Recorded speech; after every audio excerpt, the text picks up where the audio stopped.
I didn't notice the empty chairs until the music stopped. The quartet's last note hung in the air like a held breath, and the hush that followed felt wrong. Too light, too hollow, like a theatre missing its audience. I stood under an iron arbor, wrapped with white ranunculus and eucalyptus, veil pinned to a bun I'd practiced a dozen times, bouquet damp in my palms. We had studied this moment for months, arranging it like a photograph we would live inside forever. But the picture was off. Before we continue, please subscribe my channel for such more stories and let us know where you are listening in the comments. On the left, Daniel's family, bright with summer blues and lemon linen. On the right, white cushions waiting for the people who raised me. No mother's hat, no father's navy suit, no sister shifting, bored and brilliant, in the front row. "Ready?" the planner asked behind me. Sarah's voice was kind and quick, the way you talk to someone who might faint but probably won't. She fluffed my train, stepped back, and gave me a smile that felt like a bandage. My phone vibrated in my clutch, insistent, a small trapped bee. 36 missed calls, Mom, Dad, unknown, Vanessa. Brides are supposed to float. They do not check their screens and measure love in red badges. But habits are the thread in a dress. You tug one, and the seam remembers. I kept scanning the rows as if sheer looking could conjure them. The breeze cooled the back of my neck.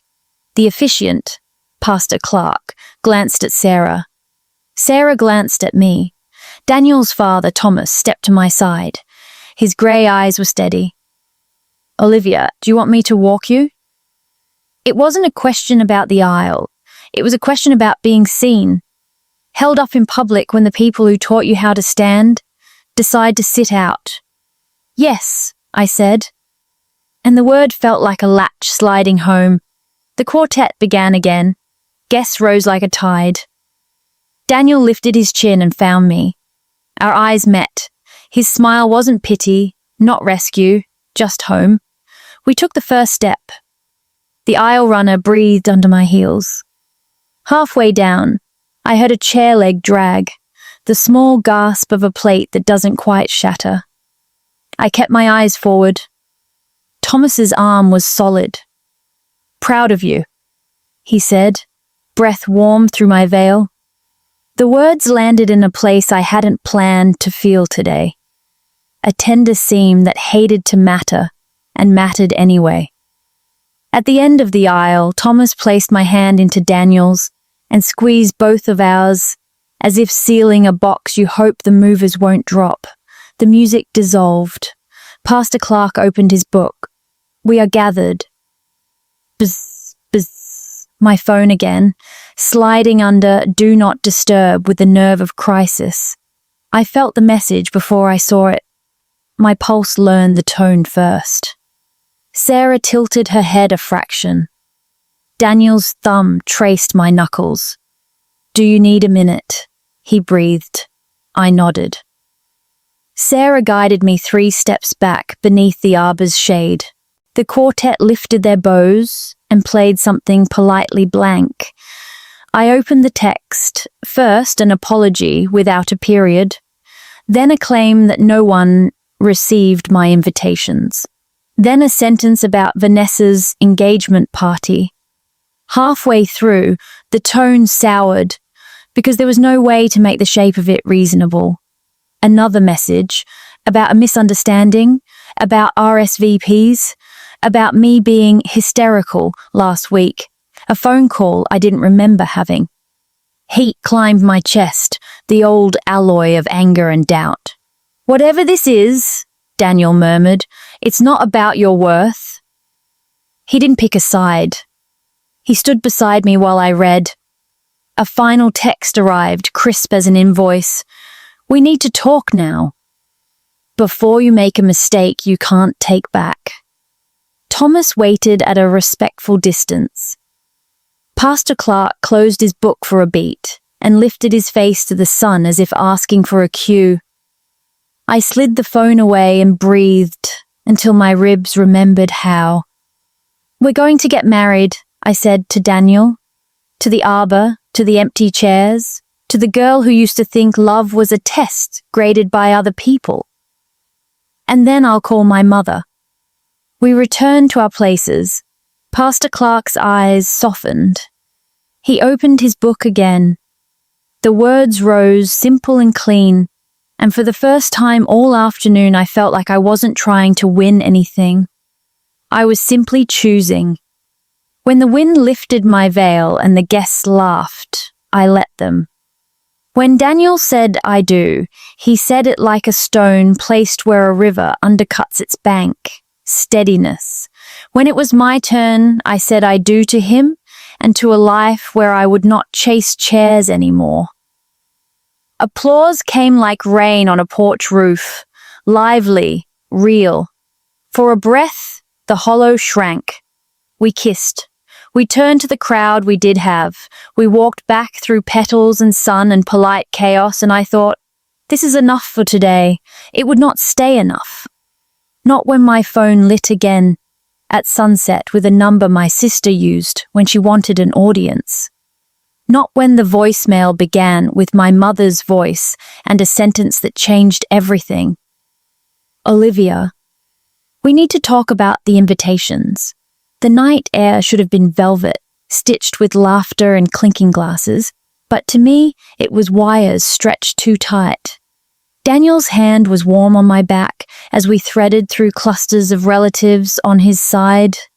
Uncles comparing golf swings, cousins chasing toddlers, his mother praising the canapes like they were miracles of architecture. All the while my eyes flicked to the spaces where my family should have been. Every gap was a headline. Absent, chosen otherwise. I tried to anchor myself in the joy, faces leaning in to hug, voices congratulating, but the hollow beside me hummed louder than their kindness. Every missing embrace was its own wound. When we reached the dance floor, Thomas clapped Daniel on the shoulder, then turned to me with a question in his eyes. I nodded, and he led me forward. The band began a classic father-daughter tune, and as Thomas's hands settled gently on mine, the room shifted. Guests smiled at the substitute ritual, and for a moment I could believe in borrowed belonging. But then, like a pebble in a shoe, I remembered this was supposed to be Richard Carter's moment. My father's. The man who taught me how to steer a bike, who corrected my essays with red ink, who once promised I would always be his little girl. Tonight he had promised something else, to stand by Vanessa instead. As we swayed, Thomas whispered, "Your strength is showing, Olivia." His words steadied me, yet the ache bloomed wider. Later, as speeches unfolded, the emptiness became impossible to disguise. Emily raised a toast, her voice catching when she glanced toward the unclaimed chairs. Chloe followed, brave and bright, filling silence with loyalty.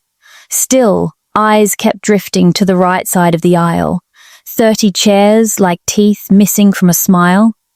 After dessert, I slipped out to the garden. Lanterns glowed in the hedges, moths circling the bulbs. The air smelled of lilac and spilled champagne. Alone, I finally pulled out my phone. The screen flared with messages. We tried to call. You didn't answer. No one got your invitations, Olivia. Vanessa's engagement was already planned. You should have rescheduled. Stop being dramatic. The words thudded like fists against a locked door. I scrolled, breath shortening, then one line stopped me cold. Everyone knows you've always been jealous. Jealous? I whispered it aloud, the syllables sour on my tongue. My whole childhood was shaped by stepping aside, by letting Vanessa shine. If anything, envy was the perfume she wore, not me. Yet here it was, a digital accusation, sharp enough to slice the night. Behind me, the glass doors clicked. Daniel stepped out, jacket off, tie loose, concern written across his face. "You okay?" I showed him the screen. His jaw tightened. "They want to rewrite the story," he said. "Don't hand them the pen." I wanted to believe him, but doubt had muscle memory. I heard Vanessa's voice in memory. Mom, Dad, Olivia's just being sensitive. I saw my mother's nod, my father's sigh. Patterns older than bone. Another buzz. This one from an unknown number. Check your voicemail. With trembling fingers, I tapped play. My mother's voice filled the air, strained, impatient. "Olivia, we need to talk about the invitations. None of us saw them. Vanessa said you never sent them." The phone slipped in my grip. "Never sent them," I hissed. Daniel caught my arm. "This is bigger than a misunderstanding," he said. "Someone's twisting things." In the distance, the band struck up another dance. Guests cheered. Inside, our wedding glowed. Out here, shadows stretched long across the grass. I looked at the phone, at the familiar number that carried betrayal in every ring. Vanessa wasn't just absent. She was orchestrating absence. And suddenly, the empty chairs weren't mysteries anymore. They were proof. I straightened, a chill settling into resolve. "Then we find out how far she went," I whispered. Daniel's grip tightened. "We will. Together." Above us, the lanterns swayed in the breeze, casting restless patterns over the path ahead. The morning after the wedding, sunlight spilled across the hotel room like nothing had gone wrong. White curtains breathed with the breeze, and Daniel's steady breath warmed the back of my neck. For a sliver of time, I let myself believe that the world had shrunk to just us. Rings on our fingers, vows still echoing. But then, my phone lit again. A new message from my mother. "We need to meet soon. There are things we need to clear up." Attached was a screenshot. An email addressed to her, supposedly from me. The subject line, change of plans. The body, ceremony postponed. Invitations void. Will explain later. My heart lurched. "Daniel," I whispered. He rubbed his eyes, sat up, and read the screen. "That's not your wording," he said flatly. "It doesn't even sound like you." "It doesn't matter," I murmured. "It looks like me." I thought of Vanessa, quick fingers on keyboards, persuasive smiles, the golden daughter who always had access to passwords I didn't guard closely enough. Suddenly, the missing RSVPs, the cold voicemail, the absence at the wedding all bent into a shape that made terrible sense. She had not only lured them away, she had erased me from my own event. I dialed my father. He picked up after 3 rings, his tone weary, suspicious. "Olivia?" "Dad, I sent the invitations. Everyone. You got them. Everyone did. Vanessa. She's lying." A sigh, heavy enough to flatten me. "Your sister wouldn't lie about something like this. Wouldn't she?" The words came sharp, honed by years of being underestimated. "She scheduled her engagement party the same day. She convinced you all to skip my wedding. And now she's forging emails." Silence crackled. Then his voice. "We'll talk later." Click. I stared at the dead phone. My father had always believed Vanessa first. It was tradition, like Sunday pancakes and Christmas stockings. Yet the sting felt fresh, like betrayal can still shock, even when it's routine. Daniel slid closer, his arm around me. "We'll find proof," he said. "People can't live on lies forever. They leak." That afternoon, Emily arrived with coffee and a guilty look. "I need to tell you something," she blurted. She had been on the group text chain with Vanessa, my parents, and me, or what she thought was me. The night before the wedding, you sent a message saying plans changed. I thought it was odd, but it came from your number. I nearly dropped the cup. Vanessa spoofed my texts? Emily nodded miserably. I didn't want to doubt you, but when your parents called me, they sounded so sure. The room tilted. Vanessa had threaded her story through everyone's devices, weaving a net that caught my whole family. She had stolen not just my day, but my voice. Daniel placed his hands on my shoulders. Then we go on offense, collect screenshots, voicemails, timestamps. If she built this house of cards, one strong gust will send it down. For the first time since the ceremony, fire replaced despair in my chest. Vanessa thought she could vanish my words, my worth, my wedding, but I had my own ink, and I would write a truth no one could delete. That night, as guests from Daniel's side lingered with laughter in the hotel bar, I sat at a corner table with Emily, piecing together evidence. Screenshots stacked like bricks, every message Vanessa had warped or fabricated. By midnight, I had a folder thick with her fingerprints. Daniel leaned in. Tomorrow, he said, we confront them. I met his gaze, steady now. Tomorrow, the missing chairs get their story back. Outside, the city hummed with indifferent traffic, but inside I felt the first thrum of control. The girl who once bent to silence had a spine of steel now, and my sister was about to learn it. The following afternoon, the hotel lobby felt like a courtroom. Glass chandeliers cast fractured light over polished marble floors, and the murmur of tourists seemed to fade when I spotted them. My parents, side by side on a sofa. Vanessa, leaning casually against a column as though she were the judge rather than the accused. My pulse pounded, but Daniel's hand was steady at the small of my back.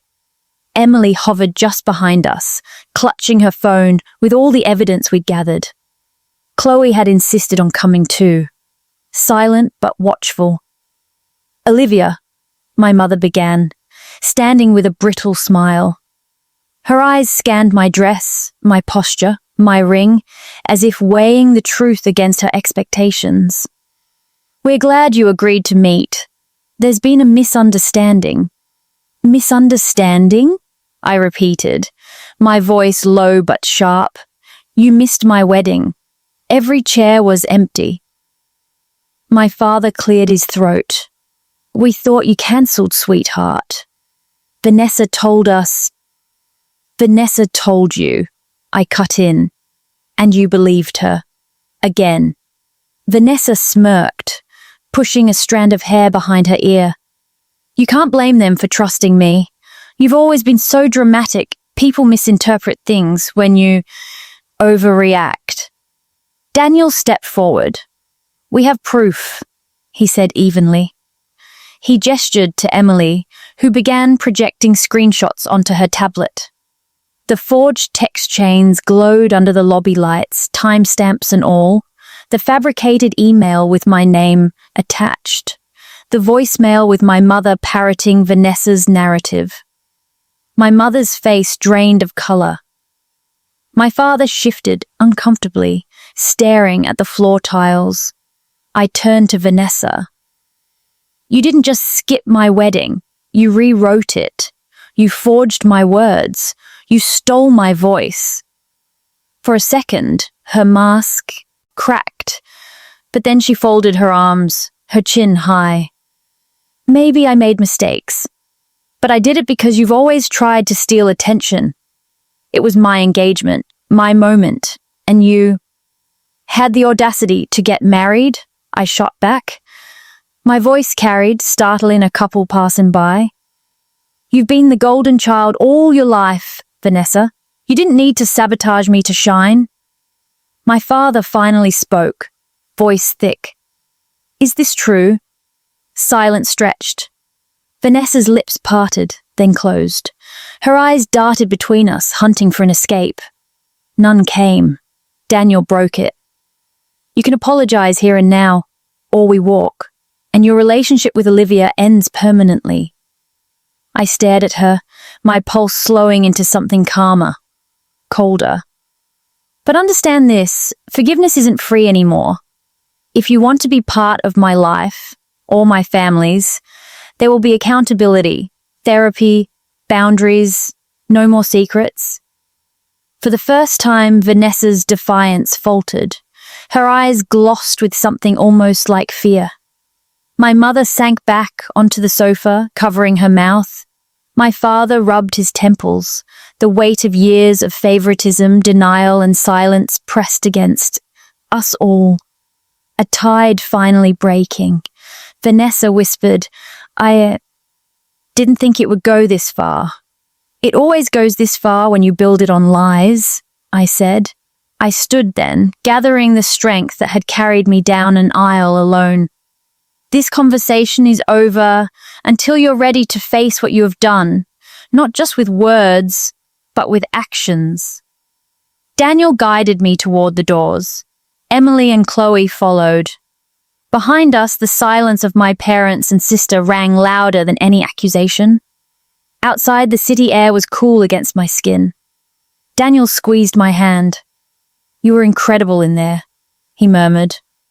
I exhaled, the tension easing but not gone. This isn't finished, I said. But for once, the ending will be mine. We stepped into the sunlight, and I felt the first fragile glimmer of justice. News spreads fast in families, even faster when guilt is the fuel. By evening, my phone was buzzing with messages from aunts, cousins, even family friends I hadn't heard from in years. Half were apologies for missing the wedding. The other half were excuses, wrapped in question marks. We thought you postponed. Vanessa said it wasn't happening. Daniel watched me scroll, his brow furrowed.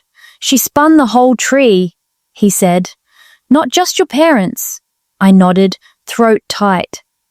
Every message felt like a second betrayal, proof that Vanessa had woven her lies into every branch of our history. And yet, hidden among the excuses, one text stood out. My cousin Lily wrote, I saw Vanessa's engagement invite on Instagram. Same date, same time. We all wondered why she'd do that. But when your mom called us, she said you had cancelled. There it was, confirmation. Vanessa hadn't simply played with messages. She'd orchestrated the entire overlap, building her party as a rival spectacle. I sank onto the edge of the hotel bed. She didn't just want attention, she wanted to erase me. Daniel knelt in front of me, taking my hands. Then we don't let her. You have a new family now. Me, United States, and whoever chooses to walk with us. His words settled into me like seeds in fresh soil. Still, the ache of blood ties cut deep. I had grown up believing that family was forever, even if it bruised. Letting go felt like betrayal of a different kind. 2 days later, we flew out for a short honeymoon. Sunshine, beaches, room service. The trappings of joy were all there, but I couldn't quiet the hum of unfinished business. Every wave seemed to whisper my sister's name. Every sunrise reminded me of the empty aisle. On the third night, as Daniel dozed on the balcony, my phone lit again. Vanessa. Against instinct, I answered. Her voice was thin, edged with something I hadn't heard before. Desperation. Olivia. You've made this into such a big deal. I didn't want to be forgotten.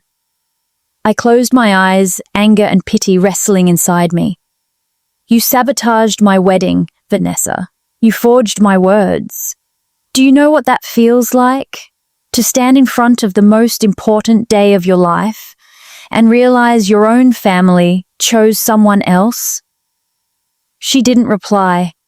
The silence was its own confession. Until you own what you did, I continued, there's nothing more to say. Therapy, honesty, that's the only path back. Her breath hitched, then the line went dead. When I stepped back onto the balcony, Daniel was awake, watching me. She called, I said. He nodded unsurprised. And? She's not ready, but she's starting to crack. Daniel pulled me close, the ocean wind whipping around us. Then let her crack.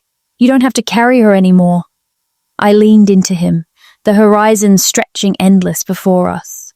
For the first time, I realized that moving forward didn't require dragging the past. It only required choosing not to live in its shadow. But I also knew Vanessa wouldn't stay silent. The storm was far from over. We landed to a sky the color of clean slate, the kind that makes you believe you can write a better line over yesterday's mess. Daniel wheeled our bag through the quiet baggage hall, while I scrolled the unread messages I'd promised not to check on vacation. Apologies, explanations, 2 congratulations from co-workers who hadn't known where to send a gift because the invitation never came, and 1 email from my mother with a subject line that sounded like a white flag. We're ready to do this your way. My way. The words felt strange, like a jacket I had admired on someone else and finally tried on. We met my parents at a cafe with windows that threw sunlight across the tables in neat golden squares. Margaret clasped her mug with both hands as if it might run away. Richard kept rearranging the sugar packets, the choreography of a man who has run out of speeches.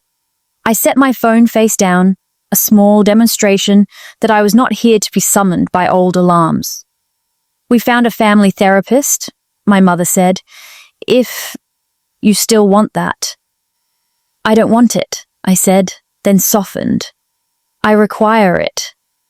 The difference was a ridge I had learned to stand on. Boundaries, transparency, and no conversations without Daniel present, until we have a plan. They nodded too quickly, like students eager for extra credit. Guilt had done what reason never could. It had made them teachable. What about Vanessa? Daniel asked, his voice steady as a level line. My father's mouth thinned. She'll come. He tried a wry smile, failed, and sighed. She doesn't want to lose us. I kept my tone even. She doesn't get to keep you the way she used to either. 2 days later, we sat in a room meant for truth. The therapist, Dr. Lena Whitmore, wore a navy dress and a patience that felt like weathered wood, strong because it had been leaned on. The office smelled faintly of lemon oil and books. A framed print on the wall said, in unapologetic serif, "Say it clearly, so you can hear yourself." Vanessa arrived last, glossy and brittle, carrying a tote bag like armor. She didn't look at me as she sat.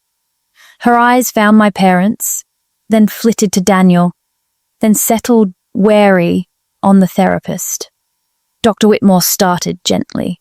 "We don't need an opening argument," she said. "We need beginnings. I'd like each of you to name what you're here to repair." "Trust," my mother whispered. "Respect," my father said after a beat. "Reality," I said, and the word surprised me by how true it felt on my tongue. Vanessa crossed her legs, the motion sharp. Perception. Everyone's perception of what happened. The therapist tilted her head. "Perception follows evidence. Let's talk about the evidence." Screenshots lay between us like stones in a shallow river. Forged emails, spoofed texts, voicemails that echoed with old biases. Dr. Whitmore didn't pounce. She placed one paper at a time into the conversation, and the room reshaped itself around each piece. Finally, she looked at Vanessa. "How did you do it?" Something flickered behind my sister's eyes. Pride, shame, the reflex that has always moved faster than thought. Olivia reuses passwords, she said, an edge of triumph that wilted as soon as it met the silence. Years ago, on Dad's old laptop, she logged into her email and it remembered. She glanced at me. I set a filter to forward wedding messages to a folder. I deleted some. I used a texting app to warn people it was postponed. The air thinned. Even my parents' breath sounded loud. You impersonated your sister, Dr. Whitmore said, level as a ruler. You sabotaged her social support on one of the most significant days of her life. Vanessa's chin wobbled. She stopped, reset. I didn't want to disappear. My whole life it's been, Vanessa, be more. Vanessa, keep being more. And the minute Olivia got engaged, it was like the sun moved. I panicked. I did a terrible thing. She swallowed. I did many terrible things. My mother made a small sound, the kind I recognized from late-night worries when I was a kid, and pretended to sleep. My father stared at his hands. Here is what happens now, I said. The steadiness surprised me, like hearing my voice recorded and finding out it's lower than I thought. You tell every person you misled that you lied. You apologize to them first, not to me, because you made them accomplices. You write it, not a text to me at midnight, a letter to the people you pulled out of those chairs. You tell the truth in full sentences. Vanessa blinked. And then you forgive me. No. The word didn't hurt. It simply sat where it needed to. Then we begin. Forgiveness is a process. You do therapy with Mum and Dad and separately too. You stop touching my accounts. If you need a password, you ask, like any adult. If you slip even once, I am done. Not a dramatic done. A quiet, boring, utterly final done. Dr. Whitmore didn't nod or smile. She let the terms be a shape in the room we could all see. Vanessa wiped under one eye with the base of her thumb, a gesture that reminded me she is human, not a villain carved in stone. Okay, she said, soft as paper. My mother leaned toward me. We failed you, she said, and the sentence seemed to crack open, something inside her voice, like a window sealed too long, finally yielding. I thought protecting Vanessa meant rewarding her. I didn't see how small it made you feel. How small it made you act to be seen. You taught me my place, I said, not to wound, but to place the stone where it belonged. And you're moving it, Daniel added, his hand finding mine. Dr. Whitmore gathered the papers. You've all drawn lines today. Lines can separate. They can also outline. If you keep tracing these with action, they can become the shape of a new family. On the sidewalk afterward, the air felt newly minted. My phone vibrated, a group email forming in real time as Vanessa drafted her letters, with Dr. Whitmore CC'd. Simple and unadorned. I lied. I manipulated. I'm sorry. No excuses. No lace. Daniel exhaled. That's one stone out of the wall. It won't be the last, I said, but I'm done carrying it alone. A breeze pushed the hair off my face. For the first time since the empty chairs, I felt more full than hollow, like a house after a long renovation where the rooms are still bare. But the light lands right. Somewhere behind us, a bell rang the hour. Ordinary and perfect. And for once, ordinary sounded like a miracle. The apology emails went out on a Wednesday at 9 a.m., each one plain as a ledger line. I lied. I manipulated invitations and messages. I'm sorry. Dr. Whitmore was CC'd, which made the truth feel notarized. By lunch, my inbox looked like weather. Bursts of sun, sudden squalls. Aunts wrote paragraphs of regret. Two cousins offered excuses with soft edges. An uncle replied with a single line that cut and comforted at once. "We should have checked with you. That's on us." Daniel read over my shoulder, his chin resting on my hair. "Some people want to come back fast," he said. "Let's not let them outrun the work." We started with practical repairs, new passwords, two-factor on everything. I sat at our kitchen table like a small IT department. Security keys, recovery codes, a spreadsheet Daniel kept color-coded. Every click felt like tugging free a buried hook.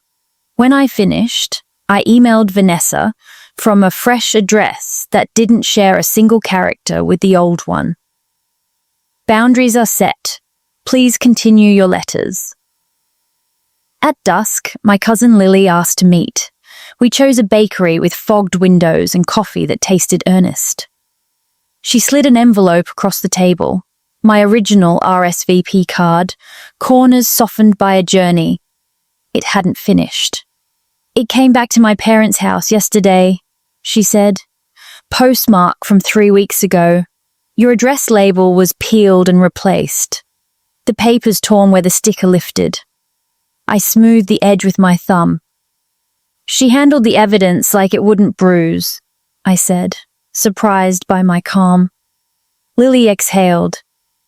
"We saw her engagement post go up with your date. We whispered about it in the family thread, and then..."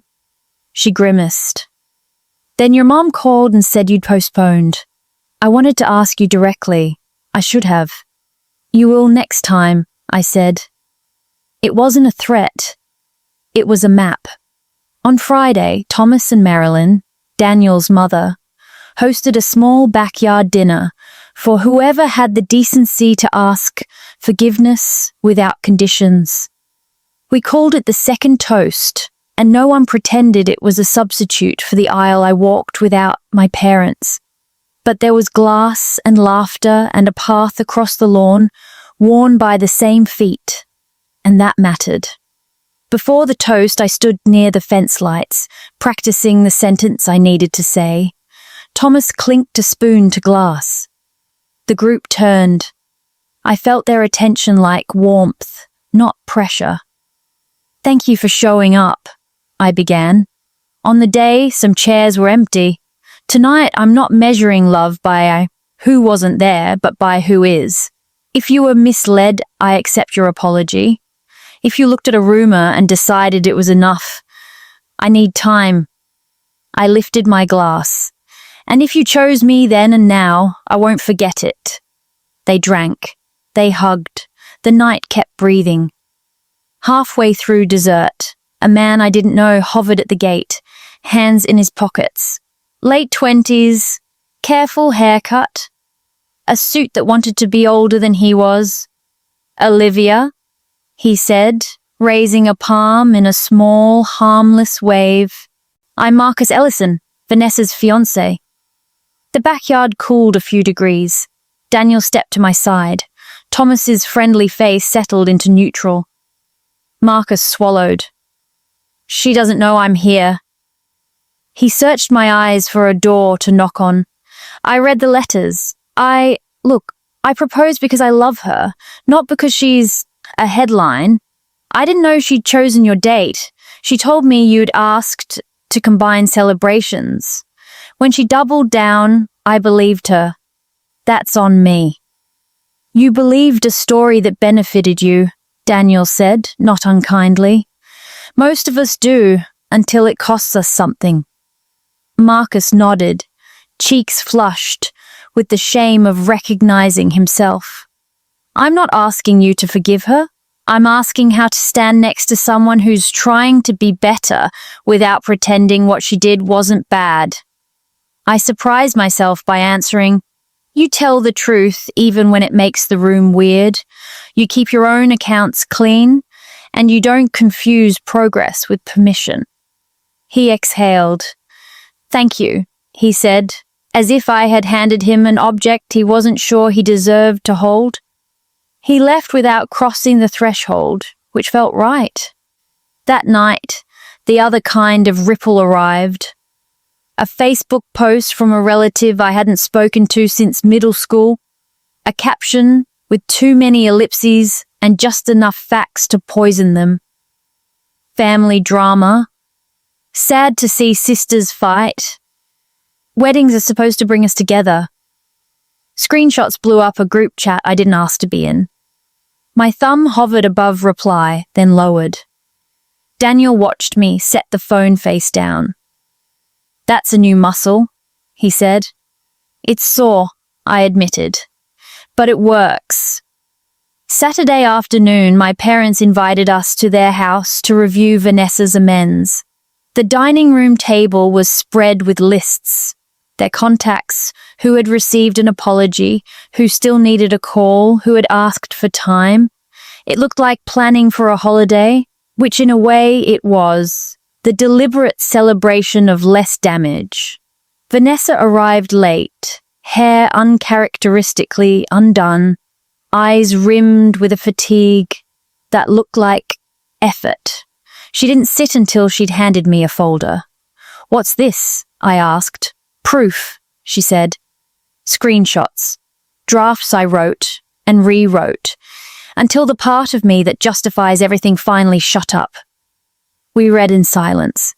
She apologized to the florist she'd confused with a fake cancellation email. She apologized to my high school coach, who had mailed a card that never reached me. She apologized to Aunt Nora for calling me unstable, in a message she now called cruel and lazy. When we finished, she cleared her throat. "I also talked to Dr. Whitmore about not having access to your parents' calendar anymore. I removed my profile from their shared accounts." She looked at my mother. "I'm not your project manager. I'm your daughter. I forgot the difference." Margaret pressed a tissue to her. Lip nodded.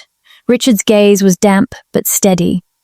"I'm not ready to be sister close," I said finally. "But this is movement. Keep choosing it." Vanessa looked relieved, in the way people do when the instructions are hard but clear. "I will." On the drive home, the sky burned down to a reasonable blue. Daniel tapped the steering wheel lightly, a private rhythm. "What's the headline for today?" he asked. I pictured the empty chairs and the backyard full of people who had found their way to presents. I pictured Marcus at the gate, honest and unsure. I pictured my sister handing me a folder that didn't fix anything and still fixed something. "Chairs are for sitting," I said. "And the right people are learning how," Daniel smiled. "That'll print?" We drove with the windows cracked and the volume low, ordinary air moving through a life that was beginning to feel like ours again. The work wasn't over, it was only now well named. And naming, I was learning, is a kind of power no one can forward or delete. A week later, my doorbell rang like a challenge. When I opened it, Naomi stood there clutching a manila folder, mascara brave but fragile. The last time we'd spoken, she'd believed a version of me that Vanessa had written. "I owe you more than a text," she said, stepping inside. Daniel poured coffee and disappeared to the office, giving us space. Naomi spread printouts across the kitchen island, screenshots of a group chat where I had told her to step down as maid of honor, where I had mocked her speech. The font was mine, the timestamps were mine, the rhythm was not. "I kept rereading them," she said, voice shaking. "Something was off. Then your apology email arrived and it was clean, no edges. I called my brother, he works in IT. He checked headers from the emails I saved and said the sender was masked." She pressed her palms to her eyes. "I'm so sorry. I wanted to be the kind of friend who asks, not assumes. But I chose the easy story." I slid the folder back toward her. "You chose what you were handed by someone who knew exactly what would work. This doesn't excuse it, it explains it." I met her gaze. If we rebuild, we do it slow, no skipping steps, because we miss the ceremony. Naomi nodded, relief and regret braided in the movement. I'll earn it. That afternoon, another test arrived. This time with linen stationery. Marcus had written an invitation to dinner. His parents wanted to meet us. The card was handwritten, not a text. It felt like a person standing at a threshold and waiting without pushing. I'll go, I told Daniel, on our terms. Our terms meant a public place, a firm end time, and a plan to leave the second truth began to bend. The Ellisons' favorite restaurant was one of those old places that make time feel less like a river and more like a lake. Dark wood, polite clatter, waiters who remembered, names Marcus stood. When we arrived, his parents rose with him. Mrs. Ellison had a teacher's smile that said she'd seen storms and stayed kind. Mr. Ellison's handshake was gentle and uncompromising. We ordered, without making small talk, do any heavy lifting. Vanessa was late by 5 careful minutes, the kind that signal effort without drama. She slid into the seat opposite me, the table candle throwing a soft wobble of light over her face. The silence that followed wasn't awkward. It was a stage. Mr. Ellison set down his water. Vanessa, he said evenly, you asked for this dinner. Vanessa inhaled, and I could see the old reflex coil, the one that reaches for a prettier version, the one that pleads context until it sounds like a lullaby. She didn't use it. I lied, she said to the table, not just to me. I used Olivia's accounts without permission. I forwarded and deleted messages. I told people the wedding was postponed and scheduled my engagement party the same day to split attention. I was jealous. She stopped, started again. I was wrong. The room made a shape around her sentences. A server refilled water and pretended he didn't hear. Mrs. Ellison's eyes softened, but didn't close. Marcus cleared his throat. We're postponing our engagement party, he added, glancing at me, until we know we can celebrate without stealing anything from anyone. I nodded once. Daniel's knee brushed mine under the table, a private yes. Vanessa turned to Mrs. Ellison. I know you value integrity, she said. I didn't show it. I'll earn your trust with how I behave, not with speech. Mr. Ellison leaned back, thinking. I value people who repair, he said. Repair is slower than ruin. You'll keep that pace, or you won't keep our company. Vanessa swallowed. Understood. Dinner proceeded like a careful bridge. No one rushed, no one dawdled. We spoke about food, then work, then books, each topic a plank laid across deep water. When the check came, Marcus reached for it, and Mr. Ellison covered his hand. We'll take the first one, he said, but not the last. Outside, the night air was early spring, cool, clean, undecided. Vanessa asked if we could walk to the corner. Daniel hung back with the Ellisons. I kept to the pool of light cast by a street lamp. I'm trying, she said, not looking at me. Some days it feels like I'm just rearranging guilt. Other days I can see the flaw. Keep mopping, I said. Guilt leaks, so does change.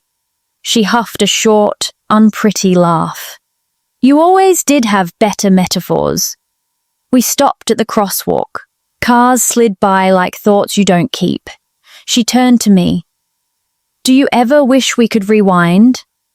I used to, I said. But rewinding is just watching it hurt again. I'd rather record over it with something that doesn't pretend the first track isn't there. The light changed. We crossed. At the restaurant door, Vanessa paused. Thank you for coming, she said. You could have said no. I could have, I agreed. I didn't. Back home, I found an envelope propped against our door. My mother's handwriting. Inside was a photograph from our wedding that I hadn't seen. Thomas walking me down the aisle. Daniel waiting. The sunlight catching the veil just so. In the corner, my mother had written, "I wasn't there, but I am here. If you'll still have me, one slow step at a time." I stood at the kitchen counter, picture in my palm like a small, warm animal, and felt something inside me loosen, a knot I had learned to live around. Daniel came in, read the note over my shoulder, and kissed the top of my head. "What's the headline?" he asked. "That private newsroom we've been running for months. Truth is showing up in daylight," I said, "and it's not blinking." He smiled. "Then we keep the lights on." I slid the photo into a frame we'd left empty since the wedding. It fit with a softness that surprised me. For once, filling a space didn't feel like erasing a past. It felt like making room for a future that knew the cost of its own brightness. Dr. Whitmore called it an impact circle. "Not arguments," she said, placing a small brass bell on the table like a promise. "Not defenses. Impact each of us had written a letter. No metaphors, no courtroom rhetoric. Just what happened and how it landed." My mother went first. Margaret unfolded 3 pages with the careful clumsiness of someone who hasn't done homework in years.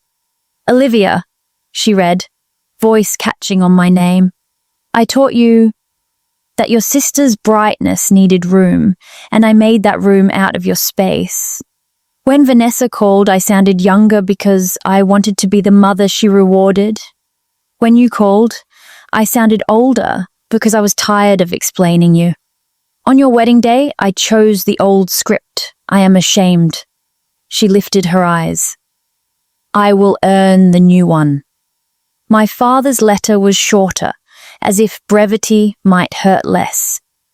I believed the child who has always been easier to believe. "I skipped the aisle I promised you. I cannot return that moment, so I will return its weight. I will arrive early to the next thing you ask me to show up for, and I will stay late." He folded the page and held it, a white flag he refused to drop. Vanessa had typed hers but signed in pen. She didn't look at me as she read. I used Olivia's accounts, rerouted emails, deleted responses. I scheduled my engagement event on her date to split attention and then lied about it. I did this because I wanted to be chosen over her. I did wrong things for the wrong reason, and also for reasons I must face in therapy that are not excuses. She set a small zippered pouch on the table and slid it across to me. "These are passwords I changed back, and a key to Mom and Dad's house that I kept after you. Moved out because I liked being the daughter with keys." She managed a dry, self-aware half-smile. "I brought my own locksmith for the other doors." The bell stayed silent. No one interrupted. It felt like being inside a room-sized exhale. When it was my turn, I read what I had waited weeks to say without flinching. I learned to measure love by vacancy. If the chairs were full, I had done something right. If they were empty, I had failed. You taught me that. I don't say this to pry open old wounds, but to number them so we can stop stepping on them.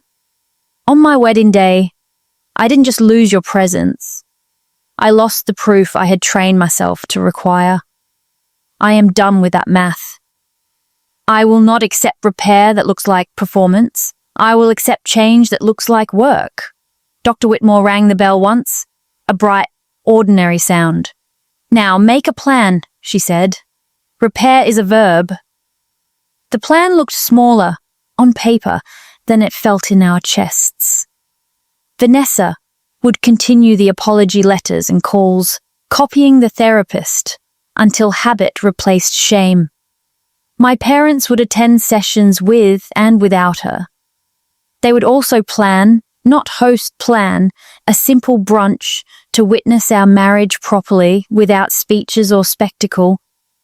Just presents. Thomas and Marilyn offered their backyard again.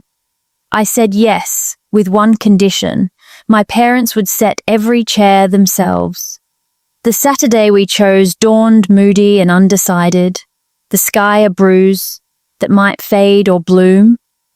Daniel and I arrived to find my father in jeans and a white t-shirt, hauling fold-in chairs like pennants, my mother wiping each seat with a rag that smelled faintly of lemon.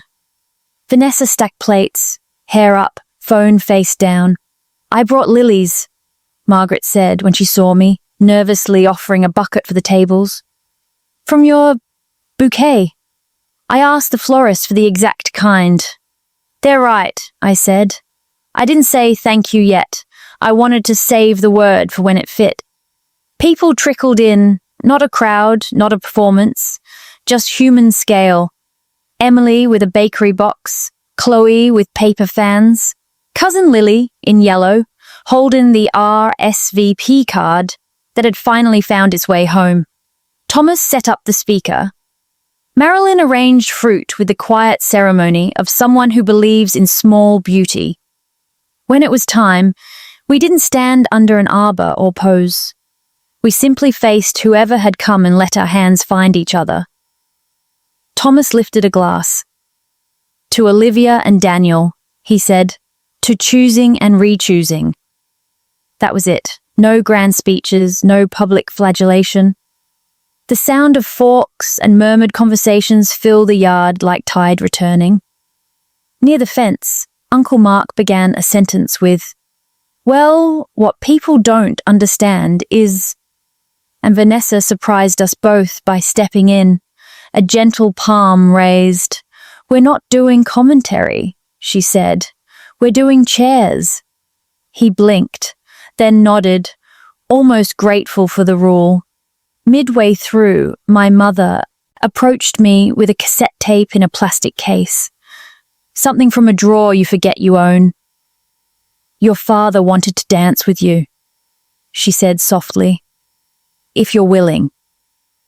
The label read in my father's careful block letters. Sunday mornings, 1999. A song from kitchen breakfasts, when pancakes were currency, and we still believed that grown-ups knew what to do. I looked to Daniel. He squeezed my fingers. "It's your floor." Richard stood by the speaker, suddenly awkward in his own house. A man who had hired a band and then forgotten the steps. The first notes crackled. Lo-fi guitar, a voice that had waited 2 decades to be heard again. We didn't move at first. Then he held out his hand like a bridge he wasn't sure would reach. We danced in the simplest way, side to side. No ceremony in it, just gravity and apology.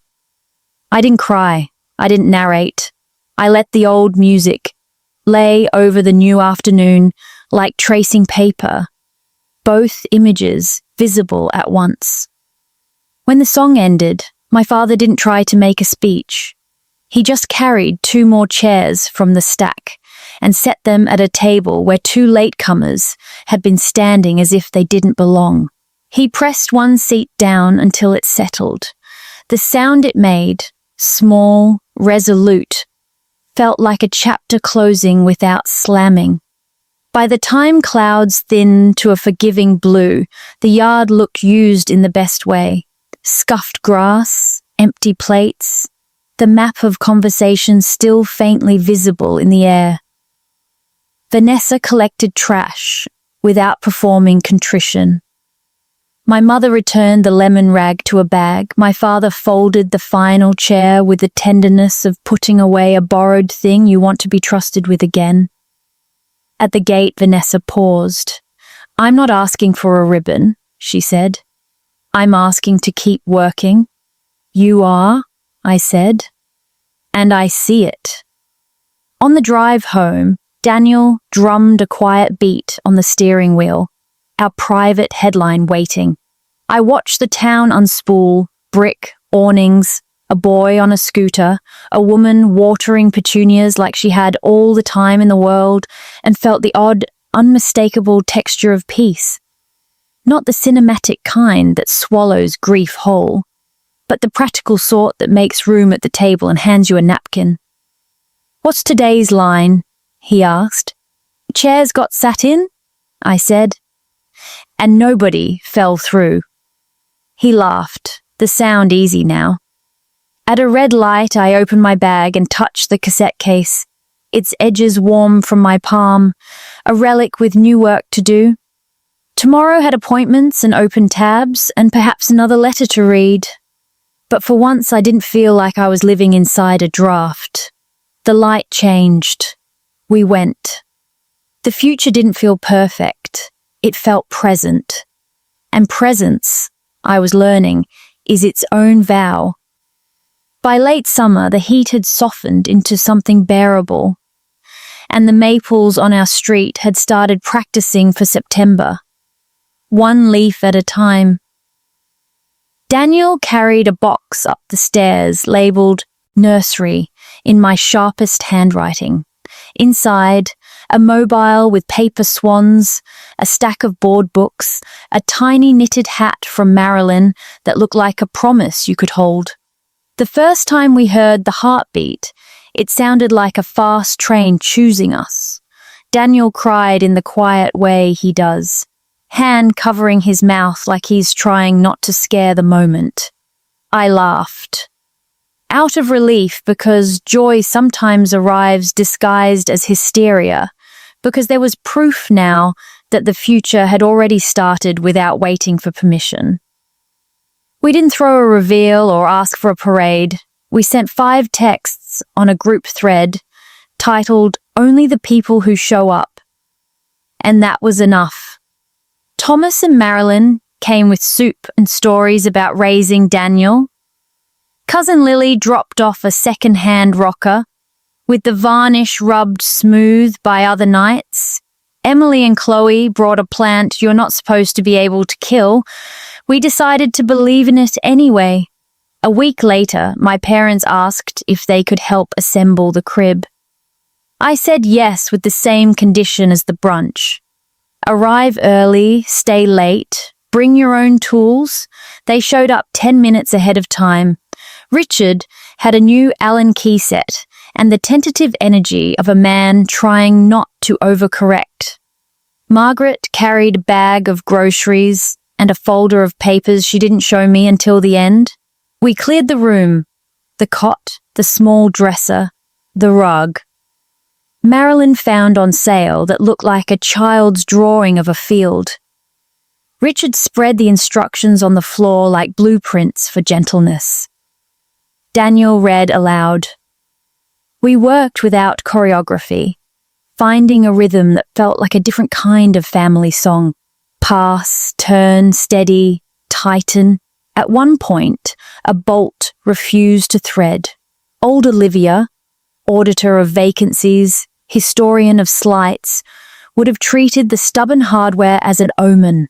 Now I held a leg while my father adjusted the angle, and when the screw finally found its path, the quiet, satisfying click sounded exactly like a chair settling on level ground. We took a break for sandwiches. Margaret refilled everyone's water without asking first the way she used to, a small restraint that felt like respect. I brought something, she said, sliding the folder across the table. Inside was a thin photo book with a linen cover. On the title page, in her careful script, Olivia and Daniel, the ceremony that happened and the one that followed.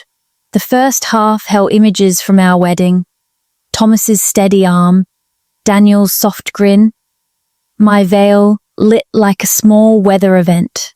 The second half held pictures from the second toast and the backyard brunch, the lilies, the folding chairs, my father's white t-shirt, damp at the collar. Vanessa stacking plates without looking at the lens. I didn't caption anything, Margaret said. I don't want to narrate over the repair. I just want to remember it in order. She had never said a truer sentence to me. After lunch, Vanessa arrived. She texted from the sidewalk, like we agreed. Here if now is still okay. She carried a paper bag and her own unease. In the bag was a small wooden frame, sanded and unfinished. For the first photo you print after she's born, she said, not daring if or he. She set it on the dresser and stepped back, as if offerings were a language she had to relearn from scratch. We kept the conversation ordinary. Paint swatches, car seats, whether paper swans spook babies. When my mother drifted into advice out of habit, Vanessa touched her sleeve lightly, almost conspiratorially. We're practicing presence, she reminded, a smile that didn't ask for points. Margaret breathed, nodded, let the sentence stand. Before she left, Vanessa turned to me. I asked Dr. Whitmore if doing right ever starts to feel less performative. She shrugged. She said if I keep choosing it, one day I won't notice I chose. I'll just be someone who didn't lie. You'll get there, I said. It wasn't comfort. It was a map. With the scale marked honestly.